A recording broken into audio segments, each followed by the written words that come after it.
So write your name, the date of your session, the time of your session. Just acknowledge how you're feeling and, take that time to sit and ground. Once you've done your grounding, you can move over to this side of page 1 and start stage 1 of remote viewing, which is the ideogram. Write down your tag or target reference number, basically just the number that you're using to represent your blind target, and then immediately draw your ideogram. I've got an example target that I've set for myself here, 382-42522, and then I would just draw my ideogram for that target. The next step is to decode your ideogram. Tracing the ideogram, feeling out what it means to me. I'm thinking this is probably a man-made. This decoding process is pretty high level. Try and keep it to just a few seconds. Are there any strong feelings or emotions that come through? Just sit with that ideogram and trace it over a couple of times. So after you've run your ideogram, the next step is to go into your sensory data. I've listed all these sensory categories for reference, and you can go through them one by one and just sort of jump up between your ideogram and your different senses as you're jotting things down. So for example, let's say I'm probing this ideogram and I'm getting the color blue, gray, and green, for example.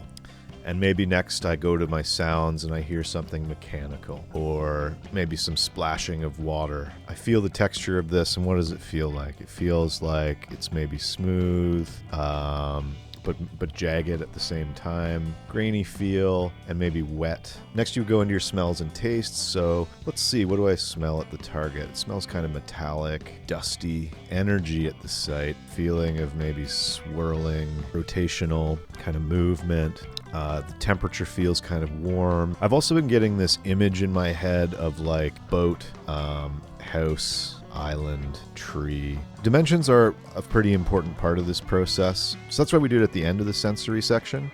The dimensions I'm getting for this target are man-made. Again, this kind of feeling of something swirly or rotating, and I'm getting this kind of sense of it being outside. Whatever this is, I think it's an outdoor target. Now, after you've finished your initial sensory pass and your dimensions, it's a good idea to check what emotions are at the target. I'm going to go back and probe my ideogram, and I feel like vacation mode.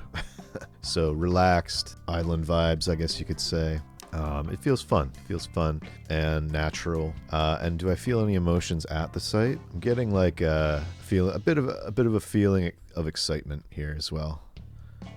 So once you get through stage 1 and 2, you move on to stage 3 of the overall site. I've dedicated an entire page to stage 3. For some people, the drawing part of this is fairly important. You can start this off by jotting down your target number, and then I'm going to go straight into another ideogram. 2522 ideogram. Okay, so 3.1 is about sketching the key elements. So this sort of right-angle-y, jagged stuff usually symbolizes for me that there's something man-made here. So I'm going to draw that and say man-made. Again, I got this feeling of something round or rotating.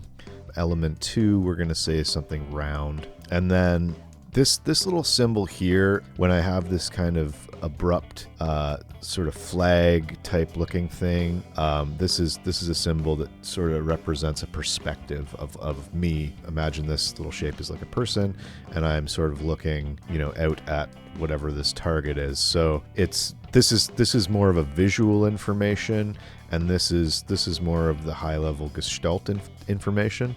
And that's just how my ideograms work. Yours might work differently, but for the sake of this example, the key elements I'm getting here is a man-made and something round. And again, I've got that feeling of like rotational that comes with that.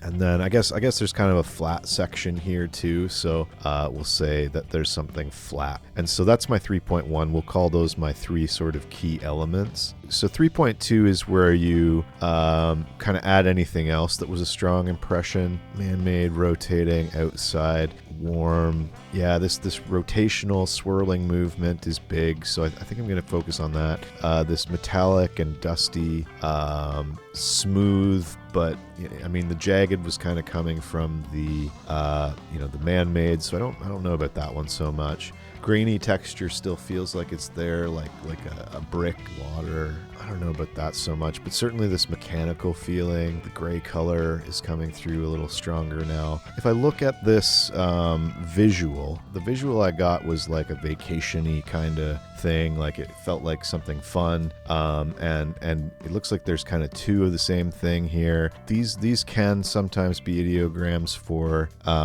flowers or plants, so I don't know, it feels like this round kind of curving feel to it. You know, maybe it's like a bike or something like that. I don't know. At 3.3, we will label each of my key elements here. So we got the man-made, we got the circle or round or rotational or whatever, and then we got the flat. So I'm going to call that X, I'm going to call that Y, and I'm going to call that Z. So those are my three elements that I'm going to explore further in my session. From here, we're going to go into the latter stages of remote viewing, particularly stage 4 of the site, which you don't always need to do, but I sometimes like to do it. So stage 4 is the matrix analysis. In this section, you kind of go through your data from the earlier section and organize it into a table, as well as any kind of other stuff that comes up for you. So first I'll kind of break down what each of these things means. The sensory and dimensional part of the matrix is where you summarize your data from stage 2. Again, this color gray is really jumping out, so I'll put that in there. This mechanical, smooth, metallic, swirly, man-made. Again, this rotational movement and warmth. You can see the rotation thing came up a couple of times. I got this grainy feeling, or sandy or something. That keeps coming back too. So I'll put those all in there. So for the sensory, gray, grainy, rotational. It's good to include your dimensions in here for sure. So rotational, round, man-made, smooth. Sorry about my writing, it's kind of bad. AI is where you add your emotions. So how does this site make me feel? I had sort of this feeling of like fun, excitement. So we'll put that down. Is there any emotions at the site? Yeah, kind of the same. I'm not getting any real like strong emotions at the site. It's kind of bleeding together with what I'm feeling. Tangible, I mean, mechanical. I think there's something mechanical, man-made here. That again feels like a key thing. Your tangibles are things that are like actually there at the site. Like, what do you feel is actually there? Something round. The intangibles are like sort of concepts, vibes, stuff that's jumping out at you but isn't necessarily a thing. So in this case, I'm getting this sense of excitement, adventure, so I'm going to write that down. And the final column is for AOLs. So I haven't really gotten any new AOLs. I was thinking about like a bike, so I'll write bike as an AOL now. Maybe somebody riding a bicycle or something like that. But generally, as you do stage 4, both for the site and for the elements later on, move down and across as you're doing your matrix and start at the left and finish at the right. If you do get sort of an AOL popping into your head as you're going through this matrix, you can jot it off. You can jot it down at the side whenever. In fact, it's usually pretty good idea to do that whenever you are getting AOLs. So now that you've completed stages 1 to 4 of the actual site, from here we're going to break down each of those key elements that you identified in stage 3. Here's how it works. And we're going to start with element X. X is the man-made component of this target. So just label this as stage 1 of X, because X is the first of the 3 key elements that we're going to try and break down.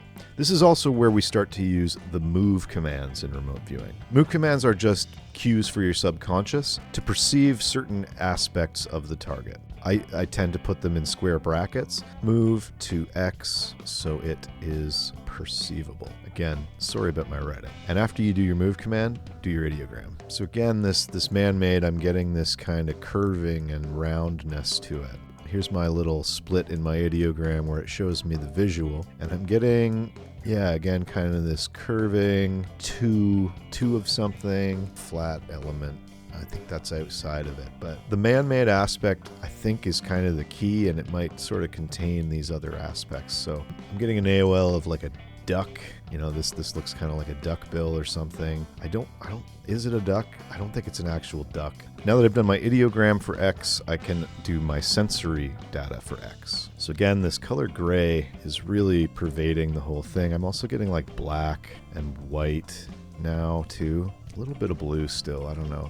I still think there's some blue. The sound, I'm hearing like a lawnmower or like a motor. Again, sort of motor / mechanical, revving, something like that. And the texture is still smooth, like leathery, but metallic at the same time. Maybe a little bit of both. And yeah, so the smell and taste, that's like metal, dirt, oil. I think maybe this is a vehicle or something like that. So I'll write that over here, vehicle, as an AOL.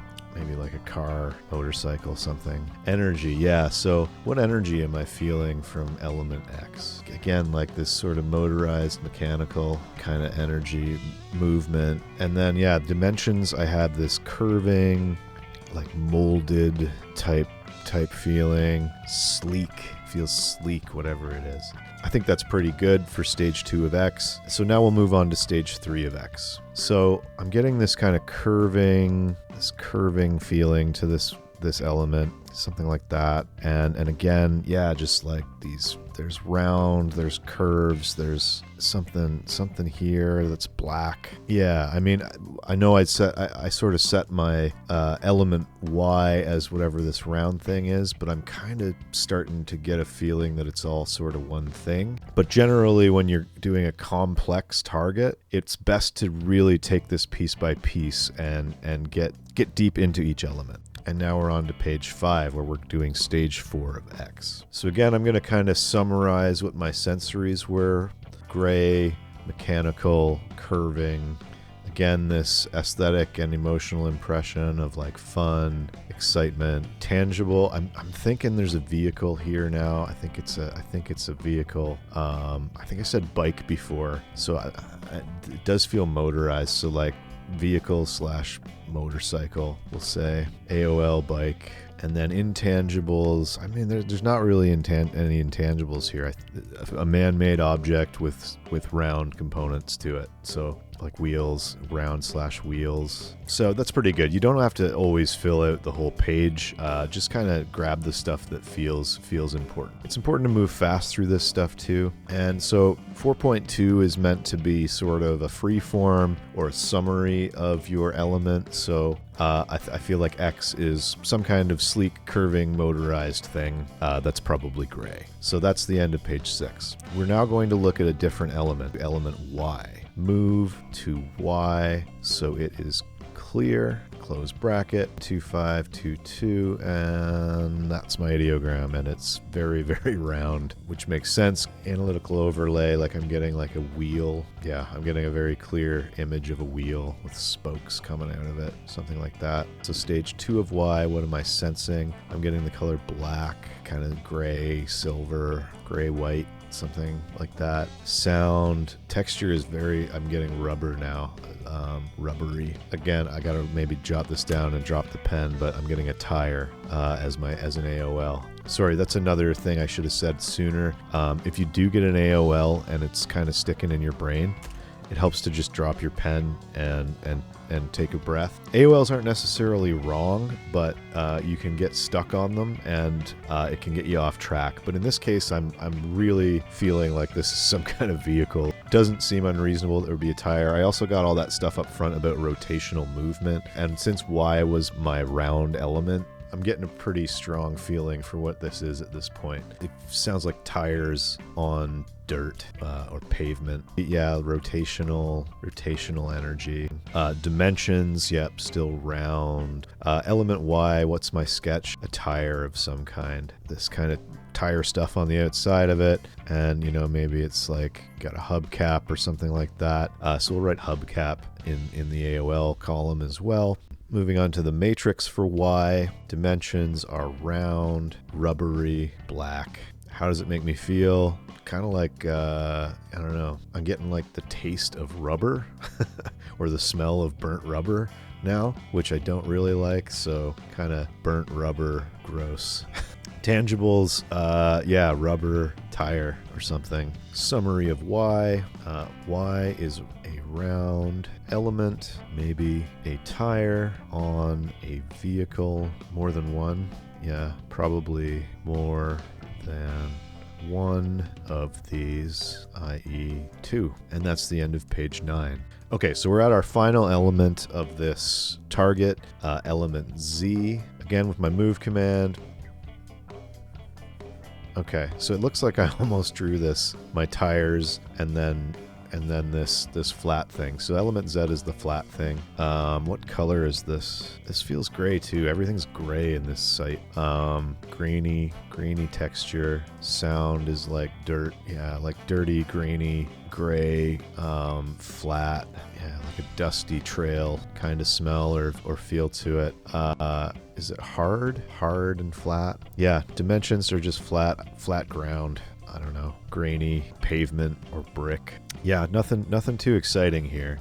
A sketch. Is there anything to sketch here? I'm seeing like a grid pattern now. So like a road maybe, or a flat surface, flat grid surface, maybe with some, grainy dirt or something on it. Yeah, like sidewalk or pavement, something like that. I'm not really going to go through the rest of these pages. I think this element Z, I don't feel like it needs a matrix. I think it's just the ground that is below the man-made object and round object.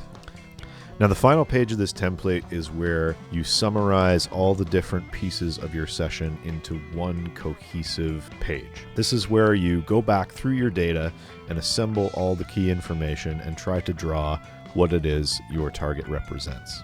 The best way to do this is to go through your stage 3 sketches of your elements and then pull them all in to your site summary. So going back to X, we've got this kind of curving thing with a motor in it probably. If we look at Y, we've got these wheels with hubcaps on them. And if we look at Z, we've got this kind of flat surface that's grainy and hard and dirty and may have some grid type feeling to it. So with those 3 things in mind, I'm going to try and sketch my overall summary of the target. So I'm pretty sure that I've got a motorcycle here, or a dirt bike or something, probably with a seat and some wheels. I'm really not good at drawing motorcycles, so I'm sure it's got handlebars, probably a tailpipe. And we've got a flat surface that this motorcycle is on, maybe with some grid type thing to it, and some dirt. Maybe there's sand nearby. The target is a man-made object, likely a vehicle like a motorcycle. The man-made has a strong aspect of mechanical rotational movement. So that's my summary. We can now probably do a feedback and see what we got. So I'm done with my session. By the way, this software that I'm using is called ARV Studio. It's actually meant for doing comparative binary choice remote viewing, but it also lets you do these kind of single targets, which I didn't realize until today, so I did it for this example. So let's see what my feedback was on my target. Okay. So that is a motorcycle. Cool. Yeah, that's exactly the tire that I was seeing with the metal spokes and the black tire with the, yeah. Wow. Okay. Not bad. It definitely had that kind of shape to it. I guess my seat, I drew it a little higher and okay, yeah, I even got these little mirrors on there. That's kind of cool. So very quickly, you can see that I did have a lot of correlation on this session. It's actually a pretty good hit. I'm pretty happy with that one. And one thing to do before you do your feedback is to label your final page and write end of session or EOS. Just make sure that you do it disconnect, because otherwise you can kind of stay in space brain mode a little longer than you might want to. I hope this has been useful and that you now know how to use these templates. Wow, yeah, that was a pretty good session. I'm pretty happy with that one.